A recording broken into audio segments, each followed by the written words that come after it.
Okay. Well, here we are, gentlemen. This is my 2x16 Messenger.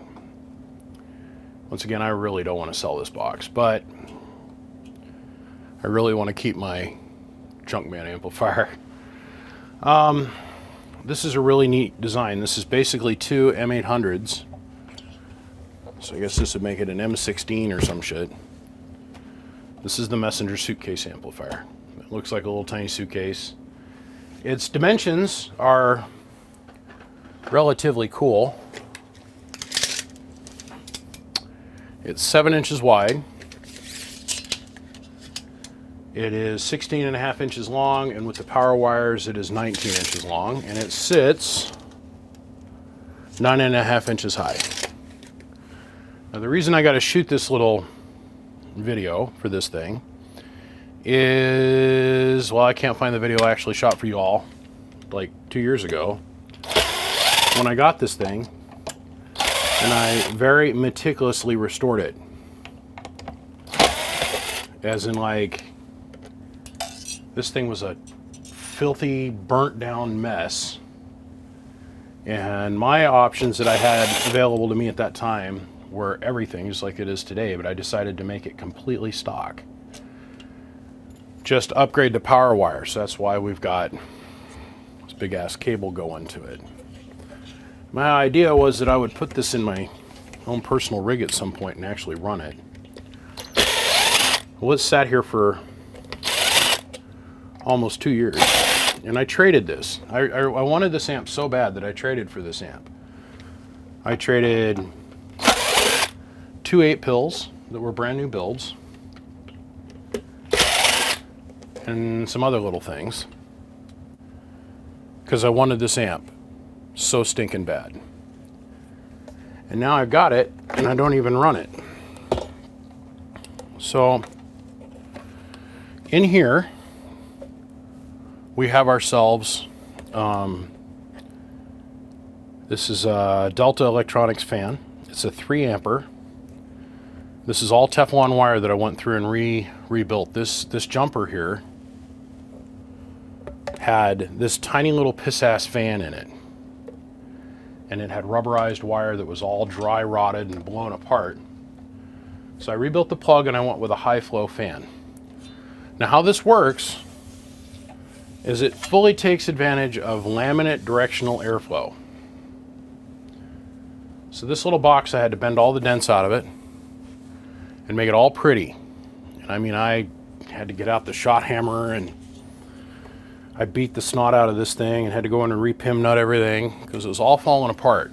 And I wanted to restore this thing as best that I could. Now, the stock color for this is anodized gold, and to me that was butt ugly. I couldn't stand looking at it. So I went ahead and I had this powder coated black, the ass end of this thing. Now I put an incredibly high flow fan on it, which sounds like a jet engine. And there's a reason why.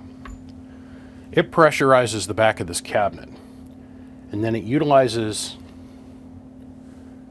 airflow, your laminate airflow, and it forces air all the way down both sides of these fins. And it works really, really, really, really well. It also overpressures these slots. Well, you notice on the back side, there's also slots that let air flow out. So, the way this thing comes apart is like an accordion hinge here.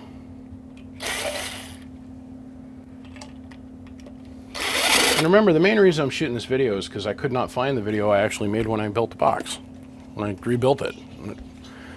It's out there. I spent like, well, I don't know, 45 minutes, an hour looking for it. I can't remember what I got it called or... Look, I got a lot of damn videos, okay? So quit coming down on me and quit judging. It's okay. I lost one in the mix. I remember doing this, though. I remember doing the video on this because I was really excited about being able to get this amp. This is your, if memory serves me, hook up and run a 30-watt radio and have fun amplifier. Okay, this is the kind of thing that you hook like a Cobra 29 to, or a 148 or something like that, and you boom, got 3,000 watts plus. Okay.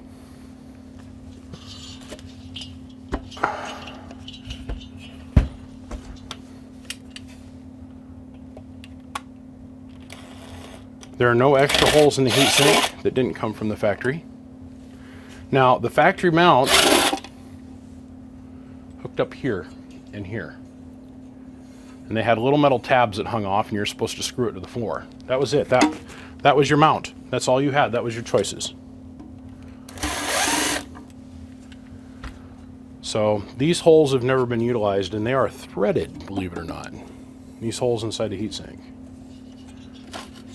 So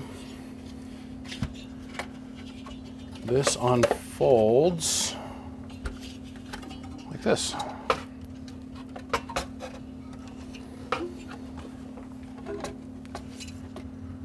Oh yeah, of course.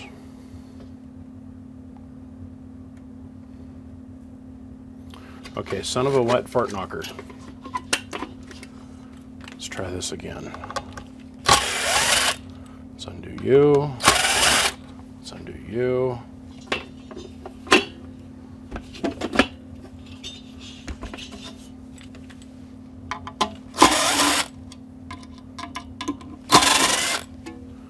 Okay.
I'm gonna have to take every screw out of this.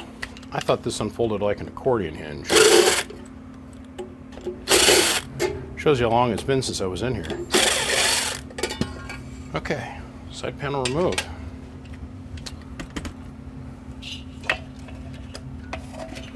There we go.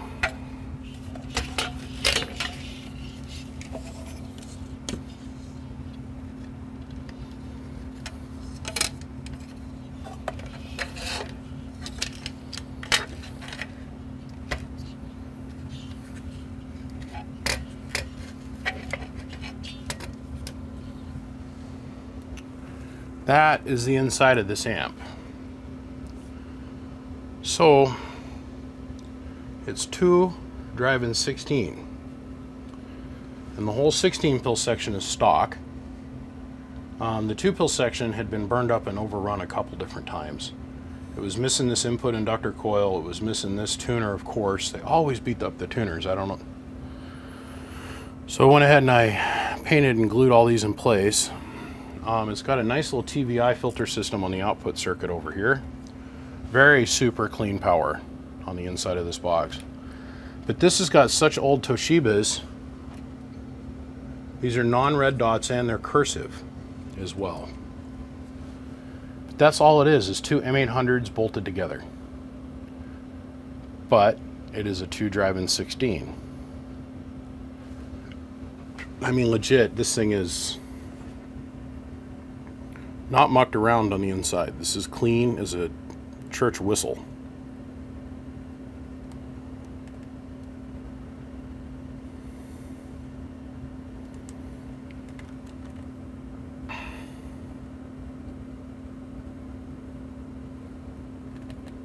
You always wondered where Stickman and all of those got their combiner designs. I mean, you want to know, everything's a copy of a copy of a copy, right? So a lot of these builders that we all are familiar with, a lot of their designs all come from the Messenger school of thought. The 7-to-1 combiner circuits and splitter circuits. The big combiner splitter circuit, that's exactly like the way Stickman and them guys did it, and I guarantee this precedes them, right? I just think it's interesting that everything is literally a copy of a copy of a copy of a copy of a copy. You had your Palomar way of doing things. You had your Messenger way of doing things. And it wasn't until Dave read the Motorola hand guide that now we've got the Motorola way of doing things. The only thing I did is I come along and I beefed up the little parts that I didn't like the little pass-through bars, and I mean, it's got a 150 amp internal fuse over back here in the corner.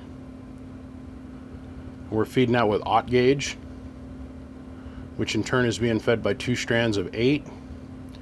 And then I put this hoop in here so that the 2 boards could be tied together some other place than here at the eyelets, just in case for safety. So all the bias is still intact, and this thing is as clean gets. Now I'm going to kill the camera, and we're going to put this entire thing back together because I wanted you guys to see the inside. This is the way they were built. This is a great example of the inside of this amplifier.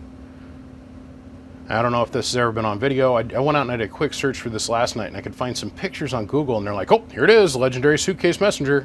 End of conversation. Nobody could ever like hook one up and show it working. Or say, here's the inside of it. We haven't been able to see pictures till now. I swear I did a video on this. I swear I did a video on this. I just can't find it. The RF comes in through this little piece of 316, goes through our relay, gets dumped out, comes over here to our 2-pill section. Output RF comes from this 2-pill section, runs around and goes over here to this splitter. From the splitter, we have our RF come off and goes to this board, and then it goes around and it comes to this board here. These are our 2 split points. Then from there it gets split, and then it comes out this piece of coax right here. And then our RF comes out this piece of coax over here that hoops around. It comes out here, hoops around over here. Goes through our combiner circuit. Bloop, bloop, bloop. Comes out of our TBI trap. Bloop, bloop, bloop. Comes around. Goes out to our relay. And then our relay goes out to our antenna connector. The only difference between this particular version and the stock version is that this was RG like 8U and this was RG 8U, and I replaced this with RG 400 and RG 316. Arguably way better coax, like way better coax. So let me get this thing all put back together, and we'll hook it up and we'll run it here real quick. Now I have this set up like this at this really oblique angle for a reason. It's so that we can see our remote, our amp and volt gauge, our reflect power, which is a 5-watt slug, 1,000 watt on average, and our 1,000 watt in peak. Okay. We're at this really weird angle. I know it's different for most of you guys. You're not quite used to looking at it like this. But as we can clearly see, 1,000 watt slugs all the way across and a 5-watt slug in reverse. Okay. So let's go ahead and back this out. First I'm going to show you radio drive. We're using our 2950. Hello, audio 1, 2. We're on our 1,000-watt scale. So now, remember, this is designed to sit in the back of the vehicle from you, okay? And I had the choice between this Delta fan and one that moved almost twice this volume of air. This thing moves some air. Now I went through and I dynamited the inside of this box and I rebuilt it to help cut down on some of the blade noise. So ready?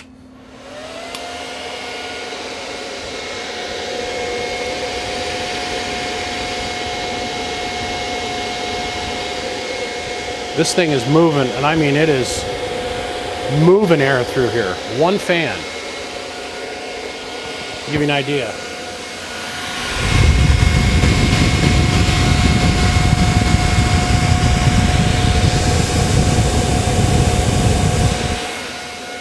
I mean, it is moving air across these heatsink fins, and it's pushing it through the cabinet.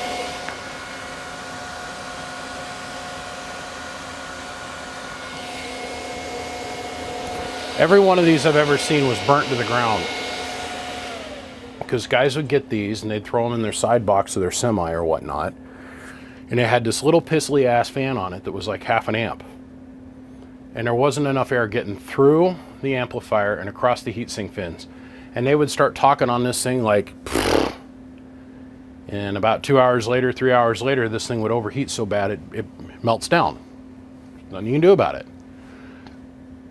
Well, since this was going to be for me, I want it to run 100% all the time. Now, what I did is in here is I modified the low, medium, and high. Okay. It's got a couple attenuators in here. So in theory, you can drive a low-powered, like 955 into this thing. Because the one that I have in my truck only does about 65, 70 watts. Okay. So at 65, 70 watts is about the max that you're going to ever be able to put into this without blowing up the 2-pill section. It's two 2290s driving 16 2879s. So it's the input section of the 2-pill that we got to be careful of. So our baseline drive is, let me flip this 5-watt slug around. So now it's reading forward, is half a watt. Making about 7 bird. It's about 25 peak watts. So we've got the controller all the way down on low. Pero easily gone into the corner. Pero audio. The reason I have the dead key set so low is I want to prove something and show all the absolute aspects of this box. It will comfortably latch up with a half a watt worth of dead key drive, which is amazing, and it'll hold it. Now remember, the output relays in this thing are small. They're fairly small, okay? So this isn't a big mall box. This isn't, you don't buy this thinking, oh, I'm gonna make it do, no. You wanna make it do exactly this, watch.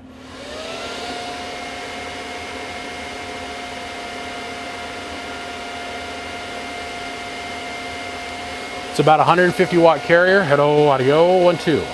Now we're burying the peak slug completely off the scale. Please note the fan is pulling 3 amps just running the fan. Hello, audio. Pulling 200 amps with 20 watts of drive. Let's go ahead, we're gonna go to 2X. And now full deflection over here is 2,000 watts. Hello, audio. It makes 1,600 watts worth of power on low, with a 30 watt radio hitting it. Now we're gonna go to stage number 2. And I'm not kidding you, when I mean stage number 2, it is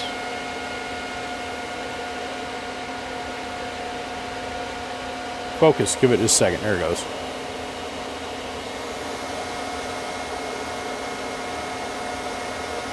Stage number 2. Yes, the preamp works, but we're gonna go to, I guess this would be low medium. Well over 2,000 watts on low medium. Look at our amp draw. Now we're at 220 amps worth of draw. Now we're gonna go to low high, which would be like medium, I guess. Which is stage number 3. See, our dead key keeps coming up. Let's look at this meter right here. Low, about 100 watts. Low medium, about 200 watts. Medium high, about 220 watts, 250 watts, almost 300 watts. And then a high itself, full 400 watts, or 500, pardon me, 500 watts. But on low medium, we're already putting out over 2,000 watts peak, and nearly 1,000 bird, like 800 bird. So let's go down to 5X. So now full deflection here to the corner is 5,000 watts. So we're reading that middle scale. And believe me, I'll zoom in on this here in a minute. About 2,500. Now we're going to go to high. Audio. Yep. Making just short of 3,000 watts with only 20 watts worth of drive. Please note our amp draw.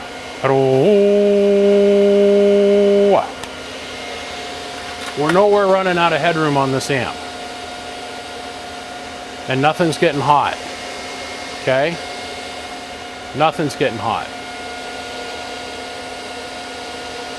I really would like to sell this to somebody that's going to hook up their Cobra 29 or 148 or something like that to it and loaf it the rest of its life. There's over $3,000 worth of transistors in here right now. Okay? We're talking 18 Toshibas. Just do the math. It's scary expensive, wicked fast. Okay, so let's disconnect our 2950 and let's reset with our striker. Okay, let's bring this thing to full conclusion. So we zoomed in here a little bit and I want to show you this. We've got the derail striker hooked up at the moment. Hello, audio. Now that's 100 watts and we're in a 1X position on a 1,000 watt slug.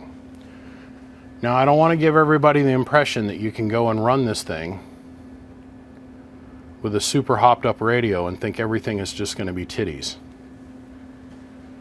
I have the average number on the derail radio turned way down. Okay, I've got it all the way down.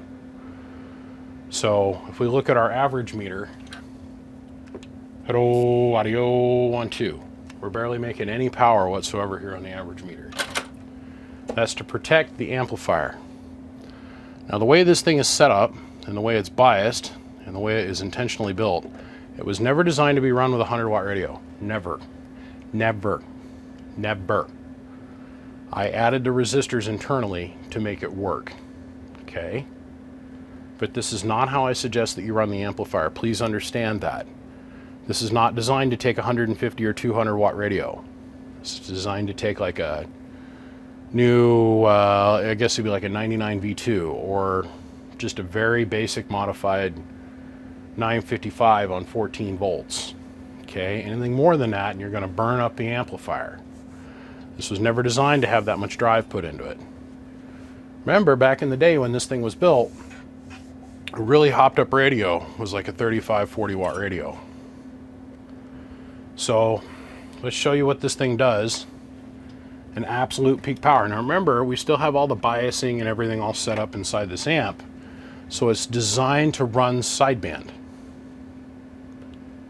Okay, we cannot turn it up all the way if we're going to run sideband. It overloads the transistors meet max saturation and you're going to end up burning up the pills. So the most that we were ever able to get out of this is roughly about 3,000 watts. But it does it on AM and sideband. This is the baddest out of the box 2x16 sideband base built box with remote that money can buy with a variable input. So let's turn this on. Let's make sure to put our sideband delay on to keep our relay latched up. Hello. So right now with a 1 watt carrier going in,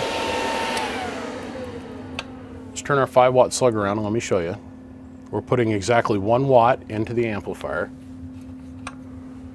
1 watt going in with it in stage 4 on high.